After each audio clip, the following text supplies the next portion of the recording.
Hi மக்களே, அனைவருக்கும் வணக்கம். This is கலராஜ். டிஎன்பிசி மற்றும் மற்ற தமிழ்நாடு காம்படிட்டிவ் எக்ஸாம்ஸ்க்கு தேவையான ஆப்டிடியூட் அண்ட் ரீசனிங். ஸோ இதில் நம்ம எல்சிஎம் அண்ட் ஹெச்எஃப் இதை பற்றி தான் பார்த்துட்ருக்கோம் இல்லைங்களா. ஸோ இந்த எல்சிஎம் அண்ட் ஹெச்எஃப் பொறுத்தவரை எக்ஸாம் பாயிண்ட் ஆஃப் வியூலேருந்து என்னென்ன மாதிரியான கொஸ்டின் கேட்க வாய்ப்புகள் இருக்குது, ஸோ எக்ஸாமில் ஆல்ரெடி கேட்ட கேள்விகள் என்ன, ஸோ அது எல்லாத்தையும் நம்ம தொடர்ச்சியாக வீடியோக்களில் பார்த்துட்ருக்கோம். அதே போல் இந்த வீடியோலையும் என்னென்ன டைப்ஸ் ஆஃப் சம்ஸ் இருக்குது, எக்ஸாமில் கேட்டக்கூடிய கொஷின்ஸ் எல்லாத்தையும் நம்ம தொடர்ச்சியாக நம்ம பார்க்க ஆரம்பிக்கலாம். ஸோ வீடியோவை முழுமையாக பாருங்கள். போன வீடியோவில் இதே சம் நான் உங்களுக்கு ஹோம்ஒர்க் சம்மாக கொடுத்துருப்பேன். ஸோ நீங்களே கண்டுபிடிங்க அப்படின்னு சொல்லிட்டு ஆல்ரெடி கோப்ரைம்னா என்ன, அது நம்ம எப்படி நம்ம பார்த்தோம் அப்படின்னு சொல்லிட்டு லைட்டாக சில எக்ஸாம்பிளும் நான் சொல்லியிருப்பேன். ரைட். ஸோ இந்த சம்மில் நமக்கு ஒரு 4 ஆப்ஷன் கொடுத்துருக்காங்க. ஸோ இந்த 4 ஆப்ஷனில் எது கோப்ரைமாக இருக்கும் அப்படின்னு நம்ம கண்டுபிடிக்கணும். சரிங்களா. ரைட். ஸோ நான் இதுக்கு முன்னாடி பார்த்த நம்ம வீடியோஸ்லேயே நான் கோப்ரைம் பற்றி பேசியிருப்பேன். பட் உங்களுக்கு இன்னுமே அந்த கோப்ரைம் பற்றி ஒரு கிளியரான ஒரு வியூ இல்லாத மாதிரி இருந்துச்சு அப்படின்னா இப்போ நம்ம இந்த சம் சால்வ் பண்ணும்போது உங்களுக்கு தெளிவாக புரிஞ்சிடும் கோப்ரைம்னா என்ன, ப்ரைம்னா என்னன்னு சொல்லிட்டு. ஸோ ரெண்டுக்குள்ள டிஃப்ரென்ஸ் உங்களுக்கு இங்கேயே புரிஞ்சிடும். அந்த டிஃப்ரென்ஸ் புரிஞ்சிட்டாலே நமக்கு கோப்ரைம்னு சொல்லி எங்கே கேட்டாலும் நம்ம போட்டுருவோம். சரிங்களா. ரைட். இப்போது கோப்ரைமுக்கு சிம்பிளாக ஒன்று சொன்னோம் அப்படின்னா, பேசிக்காக கோப்ரைமை பொறுத்தவரை நமக்கு ஒரு செட் ஆஃப் நம்பர் கொடுத்துட்டுவாங்க. அந்த செட் ஆஃப் நம்பரில் ஒரு செட் ஆஃப் நம்பர்ஸோ இல்லை இன்டிஜர்ஸோ நமக்கு இருக்கும். சரிங்களா. அது எப்பயுமே நமக்கு 1 மட்டும் காமனாக வரும். சரிங்களா. ஒரு ஹெச்எஃப் நீங்கள் கண்டுபிடிப்பீங்க. அதாவது 2 நம்பருக்கும் நீங்கள் ஹெச்எஃப் கண்டுபிடிக்கும்போது நமக்கு காமனாக 1 மட்டும்தான் வரணும். அப்படி 1 வந்தால் அது கோப்ரைம், 1 வரல அப்படின்னா அது கோப்ரைம் கிடையாது. ஓகேங்களா. ரைட்.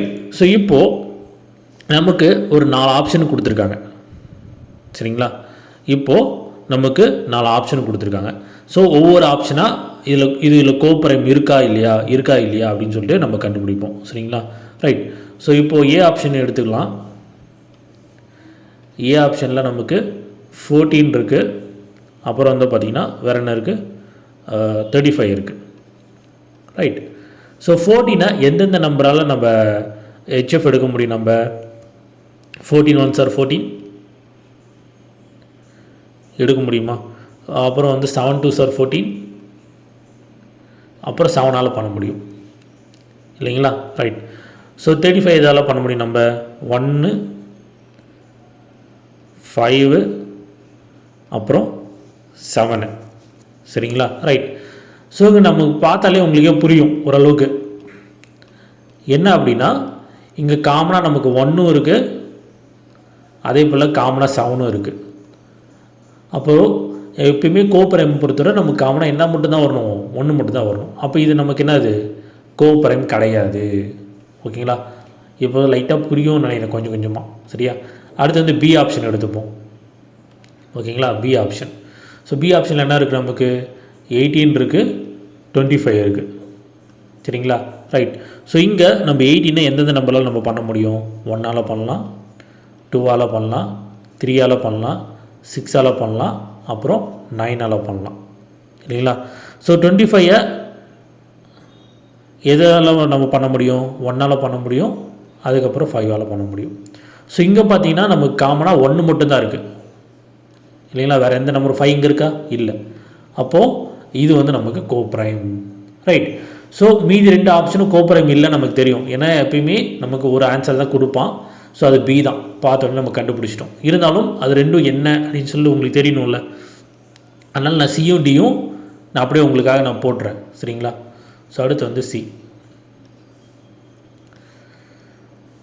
ஸோ சி ஆப்ஷனில் நமக்கு என்னென்ன கொடுத்துருக்காங்கன்னு பார்க்கலாம். 31 கொடுத்துருக்கான், அதுக்கப்புறம் 35 கொடுத்துருக்கான். ரைட். ஸோ இப்போ 31ல் எந்தெந்த நம்பரால் நம்ம பண்ண முடியும்? 1ஆல் பண்ணலாம், அதுக்கப்புறம் வேறு எந்த நம்பரால் பண்ணலாம்? 31ஆல் தான் பண்ண முடியும். 1ஆல் 31ஆல். ஸோ 35 நம்ம எதாவது பண்ணலாம்? 35 அது கொடுத்துருக்கான். இருங்க ஒரு நிமிஷம். 93 சாரி. ஸோ 93. சரிங்களா. ஸோ 93 எதெல்லாம் பண்ண முடியும்? நம்மளால் 1ஆல் பண்ண முடியும், 3ஆல் பண்ண முடியும், அப்புறம் 31ஆல் பண்ண முடியும். ஸோ இங்கே பார்த்தீங்கன்னா நமக்கு காமனான நம்பர் 1 இருக்குது, 31 இருக்குது. ஸோ 2 நம்பர் இருக்கா? அப்போ இது என்னது, கோப்ரைம் கிடையாது. ரைட். அடுத்து டி ஆப்ஷனும் பார்த்துருவோம். ஸோ டி ஆப்ஷனில் நமக்கு 32 இருக்குது, அதுக்கப்புறம் 62 இருக்குது. சரிங்களா? ஸோ 32 எந்தெந்த நம்பரால் நம்ம பண்ண முடியும்? 1ஆல் பண்ண முடியும், 2ஆல் பண்ண முடியும், 4ஆல், 8ஆல், அதுக்கப்புறம் 16ஆல் பண்ண முடியும். இதே 62 எதால் பண்ண முடியும்? 1, 2, அதுக்கப்புறம் 31. சரிங்களா? ரைட். ஸோ இங்கே காமனாக நமக்கு எத்தனை நம்பர் இருக்குது? 1 இருக்குது, 2 இருக்குது, இங்கே 1 இருக்குது, 2 இருக்குது. அப்போ இதுவும் என்ன கிடையாது நமக்கு? இதுவும் கோப்ரைம் கிடையாது. ரைட். அப்போ ஒரு கோப்ரைம் அப்படின்றது கொடுத்துருக்க நம்பருக்கான ஹெச்எஃப் கண்டுபிடிக்கும் போது நமக்கு காமனாக 1 மட்டும் தான் வரணும். அப்படி 1 வந்துச்சு அப்படின்னா அது வந்து நம்ம கோப்ரைம் அப்படின்னு நம்ம சொல்கிறோம். ரைட். ஸோ இங்கே நமக்கு ஸ்லைட்டாக எங்கே டிஃப்ரென்ஸ், அதாவது எங்கே டவுட் வரும் அப்படின்னா கோப்ரைம் நம்பருக்கும் ஓகேங்களா ப்ரைம் நம்பருக்கும் நமக்கு வந்து பார்த்திங்கன்னா லைட்டாக வந்து கொஞ்சம் கன்ஃபியூஸ் ஆகும். ஒரு கோப்ரைம் நம்பர் அப்படின்றது எப்பயுமே 1 தவிர எதுவுமே காமனாக இருக்காது. அதுதான் வந்து கோப்ரைம் நம்பர். சரிங்களா? அது மட்டும் வந்து எப்பயுமே ஞாபகம் வச்சுக்கோங்க. இதே வந்து ஒரு ப்ரைம் நம்பர் அப்படின்றது எந்த விதமான 1 தவிர மீதி வந்து காமனாக இருக்கும். சரிங்களா? கோப்ரைம்னா 1 காமனாக இருக்கும். ஸோ ரெண்டுக்குள்ள டிஃப்ரென்ஸ் வந்து ஞாபகம் வச்சுக்கோங்க. சரியா? இப்போது உங்களுக்கு கிளியராக ஒரு வியூ வந்து கிடச்சிருக்கும்னு நினைக்கிறேன். அப்போ ஆப்ஷனில் நமக்கு எதுங்க ஆன்சர்? ஆக்சுவலாக 1825 தான் நமக்கான ஆன்சர். புரிஞ்சுதுங்களா கோப்ரைம் எப்படி கண்டுபிடிக்கணும்னு சொல்லிட்டு? ஓகேங்களா? ரைட். ஸோ இப்போ நம்ம இதில் டவுட் இருந்துச்சுன்னா சொல்லுங்கள், கமெண்ட் பண்ணுங்கள். அடுத்த சம் போகலாம். ஓகே. ஸோ இந்த கோப்ரைம் சம்முக்கு முன்னாடி நாம் வந்து ஒரு சம் பார்த்துருப்போம். என்ன சம் பார்த்துருப்போம் அப்படின்னா 2 நம்பர் கொடுத்துருப்பாங்க. 2 நம்பர் கொடுத்துட்டு ஹெச்எஃப் அண்ட் எல்சிஎம் வேல்யூ கண்டுபிடிங்க அப்படின்னு சொல்லிட்டு கொடுத்துருப்பாங்க. ஞாபகம் இருக்குங்களா?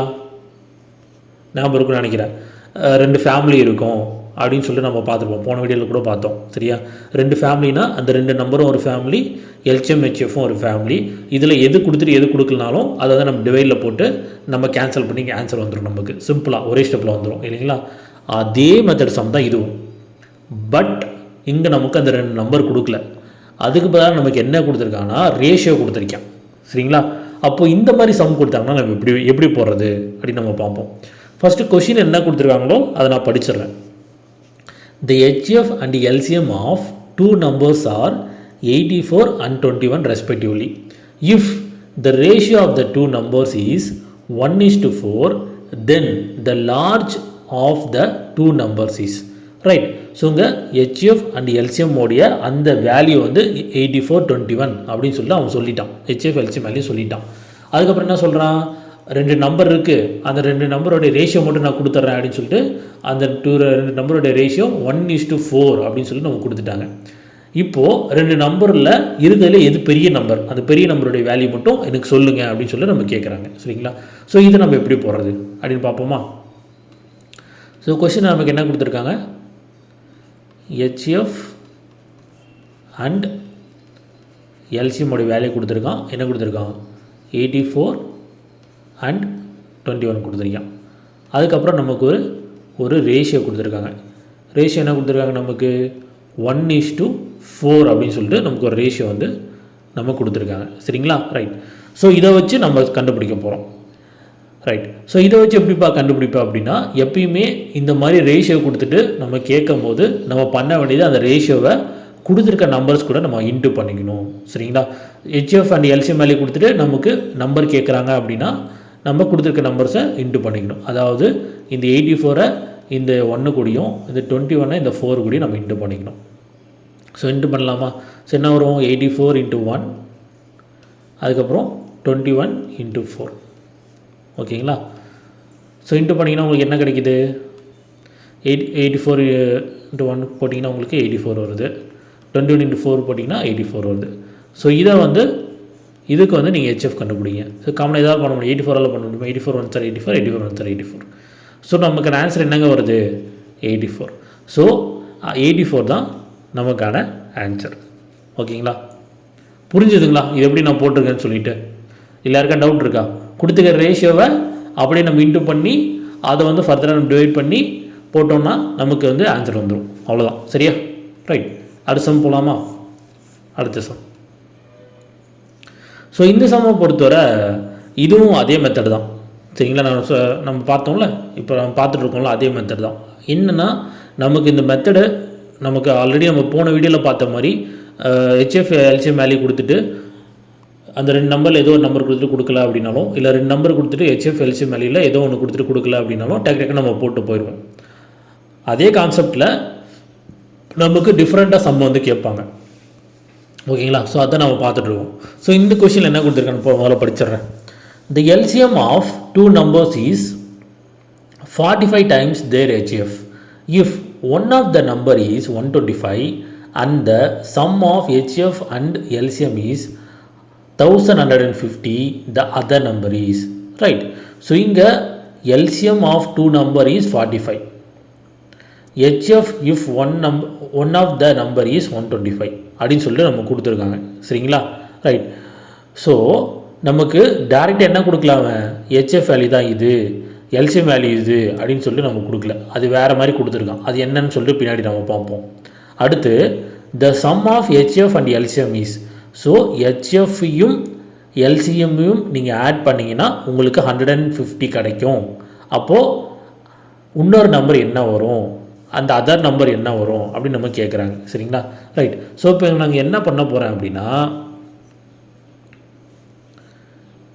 ஹெச்எஃப்பை நான் சுருக்கி ஹெச் அப்படின்னு ஸ்மால் லெட்டர் ஹெச் அப்படின்னு நான் வச்சுக்க போகிறேன். சரிங்களா.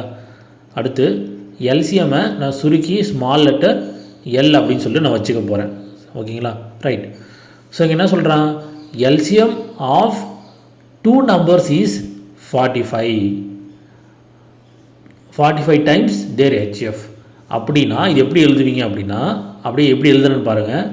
LCM of two numbers is 45 times of HF. அதாவது எல்சிஎம் உடைய வேல்யூவை அந்த 2 நம்பரை வச்சு நீங்கள் பண்ணும்போது ஹெச்எஃப் உடைய வேல்யூ வந்து 45 டைம்ஸாக உங்களுக்கு கிடைக்கும் அப்படின்னு வந்து அவன் சொல்கிறான். சரிங்களா. அதை வந்து நான் எப்படி எழுதியிருக்கேன், எல் = 45H அப்படின்னு வச்சுருக்கேன். ஓகேங்களா. ரைட். ஸோ இப்போ எப்படி எழுதியிருக்கேன்னு புரிஞ்சுதா. அடுத்து வேறு என்ன கொடுத்துருக்கான் கொஷினில், எல்சிஎம் ப்ளஸ் ஹெச்எஃப் உடைய சம் தான் 1150. இங்கே கொடுத்துருக்கான் பார்த்தீங்களா, அந்த sum of HF and LCM is 1150 அப்படின்னு சொல்லி நம்ம கொடுத்துருக்காங்க. சரிங்களா. ரைட். ஸோ அதை வந்து நம்ம வச்சுப்போம். அடுத்து நமக்கு எப்பயுமே ஒரு ஃபேமிலின்றது 2 நம்பர் இருக்கும். இன்னொரு ஃபேமிலியில் எல்சிஎம் ஹெச்எஃப் இருக்கும். இங்கே வந்து அந்த நம்பருடைய ஃபேமிலியில் நமக்கு ஒரு நம்பர் மட்டும் கொடுத்துருக்கான். அந்த நம்பர் என்னங்க, நமக்கு 125. ஸோ அந்த நம்பரில் நமக்கு ஒரு நம்பர் மட்டும் கொடுத்துருக்காங்க. அந்த நம்பர் வந்து 125. அப்போ நம்ம என்ன கண்டுபிடிக்கணும், இன்னொரு நம்பர் என்ன அப்படின்னு நம்ம கண்டுபிடிக்கணும். சரிங்களா. ஸோ இதெல்லாம் நம்ம கொஷினில் கொடுத்துருக்காங்க. அதை மட்டும் தான் நான் எடுத்து எழுதியிருக்கேன். ஓகேங்களா. ரைட். ஸோ இப்போ நான் எடுத்து எழுதுனதெல்லாம் புரிஞ்சுதுங்களா, எப்படி எழுதியிருக்கேன்னு சொல்லிவிட்டு. இதில் எந்த டவுட் இல்லை. ரைட். ஸோ இப்போ நம்ம சால்வ் பண்ண ஆரம்பிக்கலாம். இப்போ ஃபஸ்ட்டு நம்ம கொஷினில் கொடுத்துருக்கிறது என்னது, எல்சிஎம் அப்புறம் ஹெச்எஃப் இது 2 ஆட் பண்ணினா உங்களுக்கு 1150 கிடைக்கும்னு சொல்கிறோம் இல்லைங்களா. ரைட். ஸோ எல்ன்றது என்னங்க, நமக்கு 45Hன்னு நமக்கு கொஷினை சொல்லியிருந்தான் இல்லைங்களா. ஸோ அதை இங்கே நான் அப்ளை பண்ணிக்கிறேன். எல்ன்ற இடத்துல 45H அப்படின்னு போட்டுக்கிறேன். 45H plus H = 1150. ரைட். இப்போது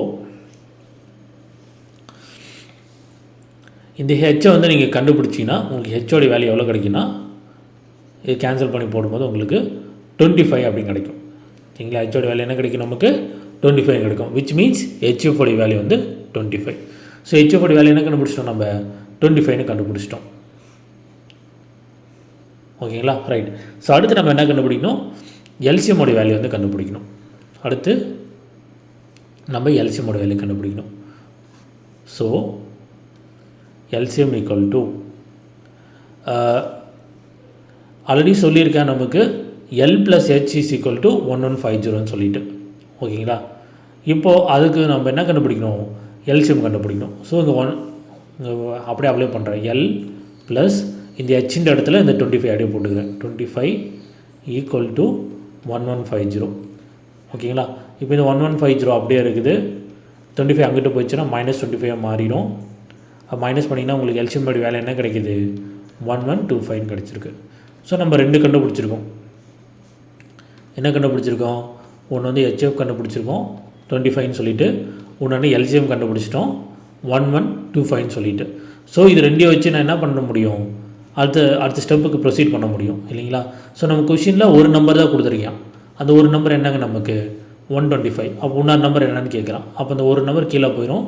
நம்ம கண்டுபிடிச்ச இந்த எல்சிஎம் அண்ட் ஹெச்எஃப் வேல்யூ வந்து நமக்கு மேலே வந்துடும் சரிங்களா. ஸோ இதை கேன்சல் பண்ணுங்கள். கேன்சல் பண்ணிங்கன்னா உங்களுக்கு 225 கிடைக்கும். ஸோ இந்த ஆன்சர். ஸோ இந்த சம்மை பொறுத்தவரை என்ன அப்படின்னா, பொதுவாக இந்த மாடல் சம்ஸை பொறுத்தவரை அந்த எல்சிஎஃப் எல்சிஎம் வேல்யூ கொடுத்துருவான். அதே போல் அந்த 2 நம்பர் வச்சு நம்ம கேட்குறோம். இங்கே வந்து ஹெச்எஃப் எல்சிஎம் வேல்யூ கொடுக்காமையே நம்மளே வந்து கண்டுபிடிக்க சொல்கிறோம். ஸோ அவங்க கொடுத்துருக்கிறத வச்சு நம்ம கண்டுபிடிக்கணும். அதனால் நான் கொடுத்துருக்கிறத வச்சு தான் நான் என்ன பண்ணியிருக்கேன், அப்ளை பண்ணி ஹெச்எஃப் தனியாக எல்சிஎம் தனியாக கண்டுபிடிச்சி நம்ம ஆல்ரெடி நம்ம போடுவோம்ல அதே கான்செப்டில் நம்ம கேன்சல் பண்ணோம்னா ஆன்சர் வந்துடும் சரிங்களா. ஸோ இந்த சம் எல்லாருக்கும் புரிஞ்சுதா, எல்லாருக்கா டவுட் இருந்துச்சு அப்படின்னா மறக்காமல் கமெண்ட் பண்ணுங்கள். ஸோ இந்த வீடியோவில் நம்ம பார்த்த வரையும் இந்த எல்லா கணக்குகளும் உங்களுக்கு எளிமையாக புரிஞ்சிருக்குன்னு நம்புகிறேன். ஸோ உங்களுக்கு யாருக்கா டவுட் இருக்குது, எதாவது கேட்கணும்னு நினச்சிங்கன்னா கீழே ரெண்டு WhatsApp and Telegram channel links எல்லாம் கொடுத்துருக்கேன், அங்கே போய் ஜாயின் பண்ணிக்கோங்க. அதுபோல் உங்களுக்கு டவுட் இருந்தாலும் அங்கே நீங்கள் கேட்கவும் செய்யலாம். நம்ம டெய்லி போஸ்ட் பண்ணக்கூடிய வீடியோஸோட லிங்க்ஸ் எல்லாமே நம்ம அங்கே ஷேர் பண்ணிகிட்ருக்கோம். ஸோ அங்கே நீங்கள் டெய்லி வந்து பார்த்துக்கவும் முடியும். ஸோ உங்கள் ஃப்ரெண்ட்ஸ் கூடயும் இந்த வீடியோஸ் வந்து ஷேர் பண்ணிக்கோங்க. இந்த வீடியோ உங்களுக்கு பிடிச்சிருந்தா அப்படின்னா லைக் பண்ணிக்கோங்க. ஃபியூச்சரில் இருக்கிற வீடியோஸோட நோட்டிஃபிகேஷன் உங்களுக்கு நினச்சிங்க அப்படின்னா மறக்காமல் அந்த சேனல் சப்ஸ்கிரைப் பண்ணிட்டு பக்கத்தில் இருக்க பெல் ஐக்கனை கிளிக் பண்ணிக்கோங்க. ஸோ இதோட இந்த வீடியோ முடிச்சிக்கலாம். ஸோ தேங்க்யூ ஃபார் வாட்சிங் this video. This colour sharing off. இதே போல் இன்னொரு வீடியோ உங்களுக்கு சந்திக்கிறேன். தேங்க்யூ, நன்றி, வணக்கம்.